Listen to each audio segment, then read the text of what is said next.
വാടപ്പൻ മറുപടി കൊടുക്കുക, തനിക്ക് നേരെ വരുന്നതിനെ അതേ നാണയത്തിൽ തിരിച്ചടിക്കുക എന്ന മാർഗത്തിലേക്ക് രാഹുൽ ഗാന്ധിയും കടന്നിരിക്കുകയാണ്. ബി.ജെ.പിയുടെ കരാറും ഒപ്പിട്ട് രാഹുൽ ഗാന്ധിക്ക് മുന്നിൽ മയക്കുമായി എത്തിയ മാധ്യമപ്രവർത്തകനെ തട്ടിത്തെറിപ്പിക്കുകയായിരുന്നു രാഹുൽ ഗാന്ധി ചെയ്തത്. ചോദിച്ച ചോദ്യത്തിന് അതേ നാണയത്തിലുള്ള മറുപടി കൊടുത്തു. ബീഹാർ പ്രതിപക്ഷ നേതാവ് തേജസ്വി യാദവിനൊപ്പം വോട്ടധികാർ യാത്രയിലൂടെ ബീഹാറിനെ ഇളക്കിമറിച്ച തനിക്കെതിരെ ബി.ജെ.പി നടത്തുന്ന പ്രചാരണം ഏറ്റുപിടിച്ച മാധ്യമപ്രവർത്തകനെ വായടപ്പൻ മറുപടിയാണ് രാഹുൽ ഗാന്ധി നൽകിയത്. താങ്കൾ അവധിക്കാലം കഴിഞ്ഞ് തിരിച്ചെത്തിയോ എന്ന ചോദ്യത്തിന് താങ്കൾ ബി.ജെ.പിക്ക് വേണ്ടി പ്രവർത്തിക്കുകയാണോ എന്നാണ് രാഹുൽ ഗാന്ധി മറുചോദ്യം ചോദിച്ചത്. മാന്യമായ ഭാഷയിൽ കുറുക്കിക്കൊള്ളുന്ന മറുപടി കൊടുത്തു. ബി.ജെ.പിയുടെ വക്കാലത്തും കൊണ്ട് എന്റെ മുന്നിൽ വരേണ്ട എന്ന് തന്നെയാണ് രാഹുൽ അവിടെ അടിവരയിട്ടത്. ഇന്ന് ഉപരാഷ്ട്രപതി തെരഞ്ഞെടുപ്പിൽ ബാലറ്റ് പെട്ടിയിൽ വോട്ട് രേഖപ്പെടുത്തി മടങ്ങും വഴിയായിരുന്നു രാഹുലിനോട് ടൈംസ് ഓഫ് നൗ എന്ന ചാനലിന്റെ ലേഖകൻ ചോദ്യം ചോദിച്ചത്.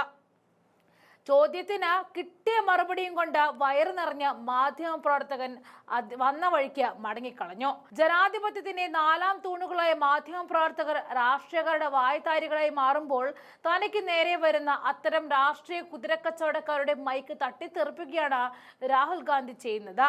തെരഞ്ഞെടുപ്പ് നടക്കാനിരിക്കുന്ന ബീഹാറിൽ രാഹുൽ ഗാന്ധിയുടെ വോട്ട് ചോരി പ്രചാരണം ജനങ്ങളിൽ ഏഷ്യ എന്ന വിലയിരുത്തലിനെ തുടർന്ന് ആശയക്കുഴപ്പം പരിഹരിക്കാനുള്ള പ്രവർത്തനങ്ങളുമായിട്ട് ജനങ്ങൾക്കിടയിലേക്ക് ഇറങ്ങാൻ ബി.ജെ.പി തീരുമാനിച്ചിരുന്നു. അതിന്റെ കരാറുമായിട്ടാണ് ഈ മാധ്യമപ്രവർത്തകൻ എത്തിയത്. സംസ്ഥാനത്തെ രാഷ്ട്രീയ സാഹചര്യങ്ങൾ വിലയിരുത്താൻ കേന്ദ്ര ആഭ്യന്തരമന്ത്രി അമിത്ഷാ യോഗം വിളിച്ചു ചേർക്കുകയും ചെയ്തിരുന്നു.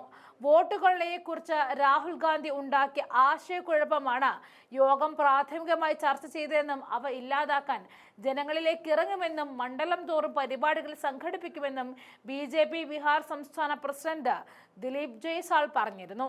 ഭരണഘടനാ വ്യവസ്ഥകൾ പ്രകാരമാണ് വോട്ടർ പട്ടിക തീവ്ര പരിശോധന നടത്തുന്നതെന്നും ജനങ്ങളെ ബോധ്യപ്പെടുത്തുമെന്നും മറ്റൊരു മുതിർന്ന നേതാവും പറഞ്ഞിരുന്നു. നവംബർ 20 വരെ തെരഞ്ഞെടുപ്പ് പ്രചാരണം നടത്തേണ്ടി വരുമെന്നാണ് കേന്ദ്ര നേതാക്കൾ സംസ്ഥാന നേതാക്കളെ അറിയിച്ചത്. ഈ രാജ്യത്തോട് രാഹുൽ ഗാന്ധി വിളിച്ചു പറഞ്ഞ കാര്യങ്ങൾ സത്യമാണെന്ന് തെളിയുമോ എന്ന ഭയത്തിൽ നിന്നാണ് ഇപ്പോൾ ഈ ഞാഞ്ഞോളുകളെ ഇറക്കിയിരിക്കുന്നത് എന്നതാണ് സാരം.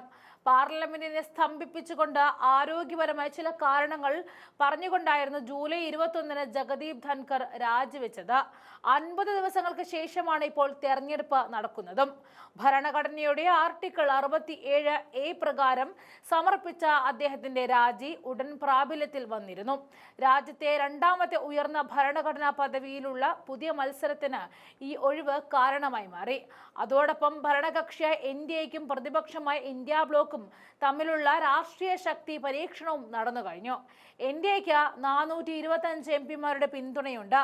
വൈ.എസ്.ആർ കോൺഗ്രസ് പാർട്ടിയുടെ 11 എംപിമാരുടെ പിന്തുണയോടെ അവരുടെ അംഗസംഖ്യ 436 ഉയർന്നിരുന്നു. അതേസമയം ആം ആദ്മി പാർട്ടിയുടെ സ്വാതി മലിവാളും രാധാകൃഷ്ണന് വോട്ട് ചെയ്യുമെന്നാണ് പ്രതീക്ഷയെന്നും പറയുന്നുണ്ട്. കുറഞ്ഞത് 391 വോട്ട് നേടുന്ന ആൾ ഇന്ത്യയുടെ 15ാം ഉപരാഷ്ട്രപതിയാകും. അംഗബലം കണക്കിലെടുക്കുമ്പോൾ എൻ.ഡി.എ വിജയം ഉറപ്പിച്ച മട്ടിലാണ്. എന്നാൽ അംഗബലം കൂട്ടുവാനും ഐക്യം ഉറപ്പാക്കുവാനുമാണ് പ്രതിപക്ഷത്തിന്റെ തീരുമാനം.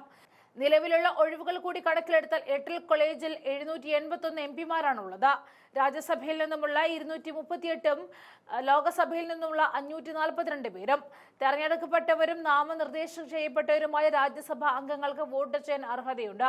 ഭാരത് രാഷ്ട്ര സമിതി, ബിജു ജനതാദൾ എന്നിവർ വിട്ടുനിന്നതോടെ ഫലപ്രദമായ അംഗബലം 770 കുറയ്ക്കുകയും ഭൂരിപക്ഷ മാർക്ക് 386 നിശ്ചയിക്കുകയും ചെയ്തു.